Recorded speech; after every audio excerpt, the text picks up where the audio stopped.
Hey everyone, welcome to the Omri Hurwitz podcast show. Today I'm honored to have Rosie Purr on the show. Rosie's a sales executive and a LinkedIn content expert. Her posts get massive exposure and she enjoys sharing LinkedIn tips with her audience. Rosie, thanks for being here. Thanks so much for having me, Omri. Really excited. So feel free to tell us a little bit about yourself and how did you start dominating on LinkedIn? That's a big question, dominating. Yeah. Okay, so a little bit about myself. I was born in Georgia, the country, not the state. I have to keep mentioning that. And we moved to Israel with my family when the Soviet Union collapsed, and both my parents started working in high tech. So since a young age, I was always surrounded by technology, a lot of cool projects, and also a lot of traveling. So being an only child, my poor parents had to drag me everywhere they went, otherwise I would make a scene. So I was, really lucky enough to travel a lot. And it kind of fueled my desire to learn more about different cultures, different languages as well. So I speak today 7 languages that I also use at work. Yeah, big nerd. I see you nodding there. And yeah, just getting exposed to a lot of technology and that side, perhaps from my parents. I was like, okay, I want to do something that had to do with that. It sounds exciting, but I just don't like anything that has to do with coding, sitting down by a computer. I want to be able to communicate with people. So after I graduated from IDC Herzliya, I took a track of business studies. I went straight into my first job, which was at Bezeq International. Bezeq is the largest telco company in Israel. And as I mentioned to you before, I was actually really underqualified for the job as I didn't have any legit work experience. But I came really prepared. I was really passionate. I was like, okay, I need to get this job, and it just worked, thankfully. At Bezeq, I worked in sales, mostly as an account manager or a partnerships manager, managing 45 partnerships with Bezeq's telco partners in Europe and Eastern Europe. And that was great. But then I realized I really want to do something that has to do more with hardcore sales. That's how I ended up at LivePerson. LivePerson, they were based in Ra'anana before they closed now the offices. LivePerson is an American company, pretty big, that offers messaging and chatbot solutions. And there I served as an account executive. So I got to really learn from A to Z everything that has to do with SaaS sales, like hardcore sales. And that was fascinating. I was managing the entire sales cycle, both for mid-market, which is the mid-range companies, and very large deals that are complex, that take months and months on end. They're strategic. And I managed to reach a top 1% of sellers and the President's Cloud, which was a really nice recognition. A lot of hard work, but a lot of fun as well. And lastly, I worked at Site. Site is an Israeli startup. They offer visual AI solutions, mostly for retailers and fashion companies. And when I heard about the opportunity to work in technology, in fashion, and in sales, it was like it was meant to be. And it was amazing. Top talent, a product that actually works really well, which in SaaS, we shouldn't take it for granted. And that was phenomenal. And I overachieved my targets there as well. But then I kind of find myself really thinking about some personal projects that I kept kind of digging into in my mind, and I decided to take a few months from that jungle of sales to dedicate to my personal projects. One of them is content creation specifically for LinkedIn, right? So I create a lot of videos. Some of them are more serious. Some of them are really silly and goofy. And building a community, especially of salespeople, marketing people that tend to consume my content more, a community that is really engaged, thriving, fun, getting on Zoom calls with people, and just widening my horizons. That is truly fascinating. And obviously, through being in sales in the tech industry, you've been exposed to LinkedIn. I believe a few years back, How do you compare LinkedIn to other social media platforms at this stage, especially for business? Yeah, it's a great question. So I've always been a heavy LinkedIn user because working in sales, you can always try to find a new way to connect to a potential customer. And I was always like lurking around. But I only started really sharing content a few months ago. I think it was around June. And what was extremely interesting for me about LinkedIn, as opposed to Instagram, Facebook, Twitter, whatever it is that the grounds are fertile. The grounds are fertile. So just to share with you a number, only 0.55% of users today on LinkedIn create content on a weekly basis, right? So there's not enough content to actually circulate among 600 million users, right? So the grounds are fertile. There's still this sort of, let's call it in the box thinking on LinkedIn, where most people still share content that is quite on the boring side, right? Like company updates, product updates. So if you do something a little bit different, like funny video, or I don't know, something a bit more personal, then suddenly, wow, you get this sort of organic reach. People start connecting with you. So I think there's a real opportunity in the next 6 to 12 months today on LinkedIn to stand out, to capitalize on the sort of organic reach and to capitalize on the very special user base that you have today. So the most senior, the most influential user base there is today in any social media network is on LinkedIn. Around 10% of those 600 million people connected on LinkedIn are influencers within their organization. So they can start projects, they can fund projects, they can decide, hey, I want, to investigate this. And this is not data that we have access to on any other social media platform. Do you think LinkedIn is going to get saturated like Facebook did, like Instagram obviously did? Probably. So I remember a few months back, I had a few friends that started posting their photos on Instagram, and nobody understood what they were doing. Like, it was really new. Like, why are you posting photos of your food? And then they started getting this organic traction. They weren't paying to get that exposure, that attention. And it was a sort of golden era for Instagram. But then, once more people joined in, there was more content, it kind of went away. So today on Instagram, Facebook, and other more saturated, more mature social media platforms, you have to pay to play. Organic reach on Instagram and Facebook is like almost nothing these days. LinkedIn is exactly that point where Instagram was a few years back.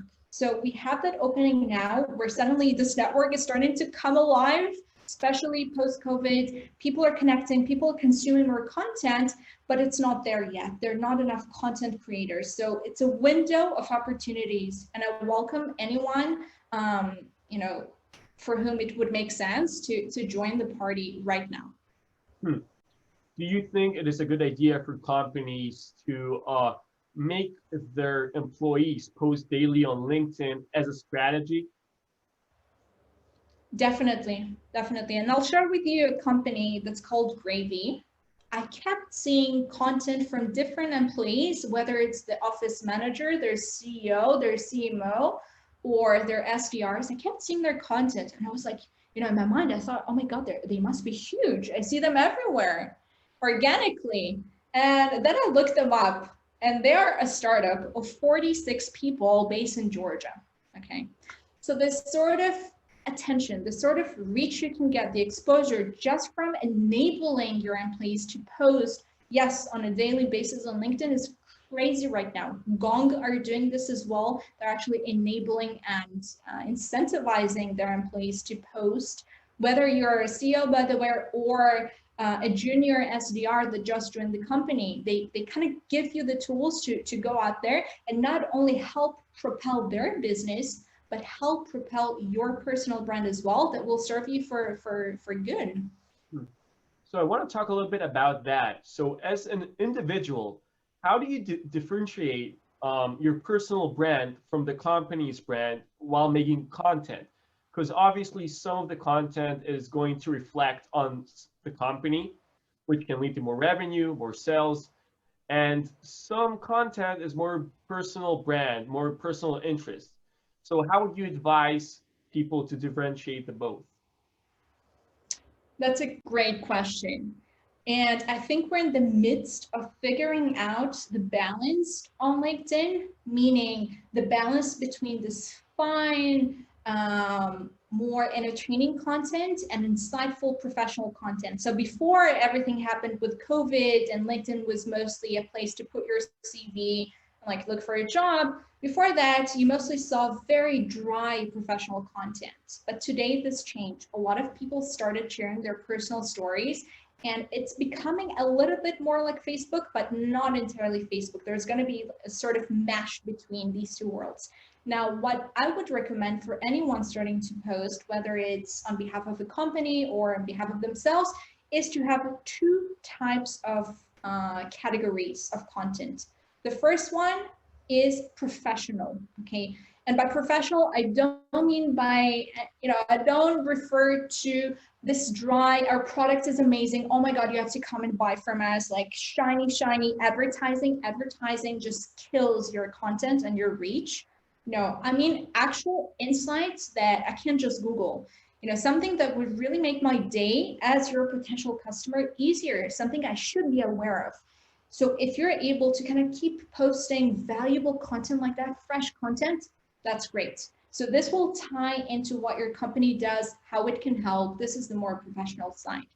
However, in order to actually grow your community today, that's not enough. What you need to add into the mix is your spice. Who is Rosie? Who is Omri? What else do you bring to, who are you as a person? What sort of personality do you have? Vulnerability, okay? Don't only celebrate your wins, but actually celebrate times where you messed up. And there's one lady whose name is Sarah Brazier. You might have bumped into her posts. She was an SDR at Gong. Now she's an account executive, and she's doing it amazingly. Like she has some posts where she tells about really mean emails she got back from like VP sales she was targeting, and it just makes you laugh. It leaves you with this warm, fuzzy feeling inside, and you connect to her authentically. So to sum up, professional insights, fresh, not Google insights, and something more unique, something more personalized. It could be emotional, like some people do, or it could be funny, like either or together. I've seen LinkedIn really help in brand exposure, brand awareness for so many companies, especially in the B2B space. Do you think this brand awareness actually leads to sales for most of those companies? That's a great question. Now, I must say that there are some companies that started tracking more their LinkedIn activity. So beforehand, we didn't actually have systems to properly track that. There are some analytics software that are starting to pop up, like Shield, for example. LinkedIn Analytics, by the way, is extremely limited. You have nothing there of value.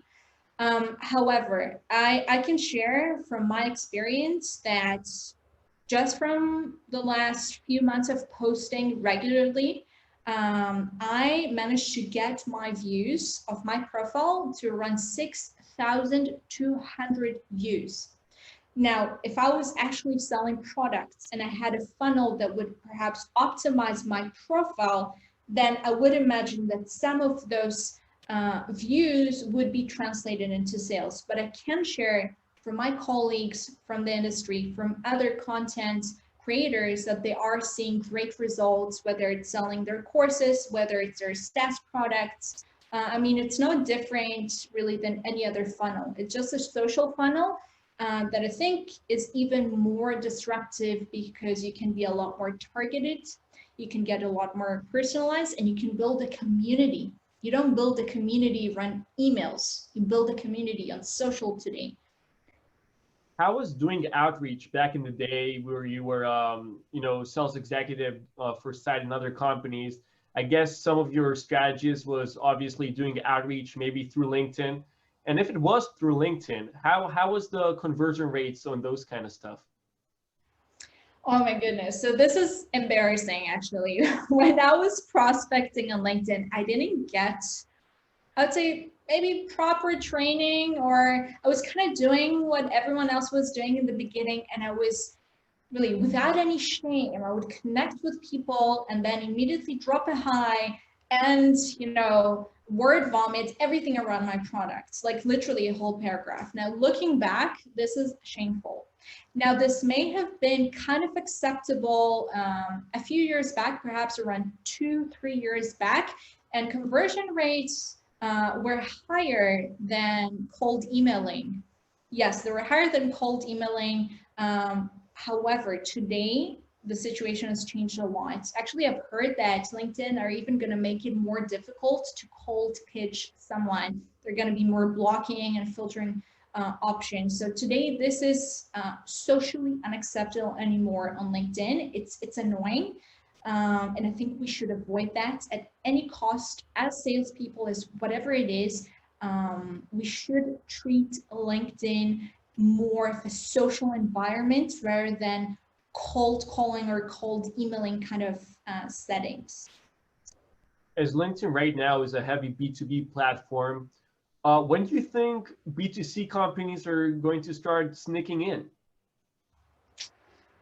Okay, so that's actually something that we were planning on as well with B2C brand that I'm working on. It's picking up. It's picking up. Again, the grounds are extremely fertile there as well for B2C. And to share with you, actually, I read a case study of LinkedIn advertising by Mercedes-Benz. And what they did was extremely smart. So they targeted with their new fabulous S-Class model, people who recently got a promotion, okay? And this is data that you don't get on Facebook or Instagram, whatever it is. So they targeted those. They sent them a personal email. They just started retargeting and seeing ads of this amazing S-Class in their feed. And the results were fantastic. I think it was 3 times the conversion rate they usually get through social media advertising. So it's starting to pick up. I think because we have those specific data points that are very hard to come by on other social media platforms, more B2C brands are gonna join in, especially luxury brands, by the way, especially luxury brands. And just to keep in mind, the LinkedIn user base today is the most, I don't want to call it educated, but officially educated, more influential, and they have, you know, more money to spare usually than the average user, let's say on TikTok, that tends to be younger, or Instagram. You know, one of my clients, as I told you before our talk, was actually a B2B jewelry company. You talked about luxury brands. And we saw how LinkedIn Organic, not even LinkedIn ads, only LinkedIn Organic has brought in leads to the sales team. So I totally take you on with that. Getting back to LinkedIn Organic and content and all this good stuff that you're very, very well known for, what are your 3 main tips for someone who wants to start building his brand on LinkedIn? Okay, 3 main tips to build their brand. So the first one I'd say is define your content niche. So it could be tempting to pour everything you know about everything, whether it's professional or personal, into LinkedIn. I'd recommend against that. I would actually recommend to pick a few main niches, 2 or 3, and then dig deep into that. Don't be afraid to repeat yourself along the way, because that's how you build familiarity. So your followers are going to start expecting your content, and this will build more of a connection. So that's one thing, the sort of micro niching into specific content. The second one, consistency. There's no way around that. You know, I've had a few people, I had a few friends that told me, hey, Rosie, I tried posting, but nothing's happening. Like, what's up? Everyone hates me. Like, okay, so how long have you been posting for? Oh, I don't know, like 2 weeks. And like, okay, there you go. That's your answer. You can't expect magic to happen. Yes, there are solutions where you can buy like followers, fake engagement, whatever, but there's no substitute for hard work. So consistency is key. I would recommend, as of today, as of the algorithm works today, to post around 5 times a week. So around 5 times, especially work days that perform better, seems to be like the best sort of schedule to work with the algorithm. So that's consistency. And the third one is do something a bit different. Don't follow the crowds, become a trendsetter and make those copycats come after you. So if everyone's doing X, if you tweak X a little bit, you're going to stand out. So I'll give you an example. My best performing content today by far is humor. So when I have those silly videos where I make a clown of myself, people love it a lot more than those, more professional, insightful posts. So don't be afraid to do things a bit differently. I mean, imagine if someone produced a short LinkedIn movie. Like how cool, what's a LinkedIn movie, right? So there's a lot of area right now for creativity, especially with stories, by the way. The feature just got rolled out to many more countries. I mean, it's another amazing digital real estate that we should think, how do we do things differently? So this would be my 3 cents. Awesome. And regarding the content itself, which one do you think is more beneficial? Video, text, maybe throw in a poll once or twice over there, or what do you recommend? Okay, so reach-wise, organic reach-wise, it seems like as of today, again, the algorithm can change. As of today, posts with documents like PDF along with long text tend to overperform. I'm not sure why LinkedIn is pushing that more than any other medium, but that's how it is. It's based on a recent report that some research company performed in October. In September, yeah, middle of October. But this is reach-wise. I would say in order to build your personal brand, mix different types of content. So video is by far the best medium to actually build that sort of authenticity and build that connection beyond the screen. So yeah, it's great reading content, but when you actually see the person in front of you, I mean, this is biological. If we can see you, we can see your eyes, your tone, this will have more of an effect. Even though reach-wise, I don't know why LinkedIn is kind of throttling video at the moment. It will probably change. I would say don't worry too much about what kind of content, just produce enough content. Don't overthink the execution, and do include video if you can. If you're not extremely camera shy, video will be a game changer for you. Awesome. Those are some fantastic tips right there. A little bit of personal questions to you. Is there any specific book that has influenced you throughout your journey? Throughout my journey on LinkedIn, or just lately in general? As a professional, as a person, as a human being? Yeah, so I actually have more time to read now. So I've been kind of bookworming my way around. So there's one specific author. His name is Daniel Priestley. I don't know if you've heard of him, but he is an entrepreneur, and today he leads a few business accelerators for startups. And he wrote a book called Oversubscribed, which outlines a marketing strategy, or even a sales strategy, we could think of that this way, that goes against what 99% of companies do today. So he speaks about what most of us do, right? We're like in this open market and we're shouting, our products is the best, come buy from us, endless resources, whoever wants you'll get a special discount. And then you have that 1%, perhaps these are the luxury brands that say, you know what? Not everyone's my client. My client is A, B, and C. If you're not A, B, and C, I don't think we're a match. So that sort of strategy, especially in the SaaS world, is not so common. And he outlines success stories there that were just phenomenal. It made me kind of really rethink about marketing initiatives, strategies. So that was a great book, and I highly recommend it for anyone in sales, marketing, or any entrepreneur of any kind. Awesome. I'll definitely try to read it. So I really want to thank you for your time, for taking the time for this. And I just want the audience to know how they can reach you and what's up next with you? What are your future plans going ahead?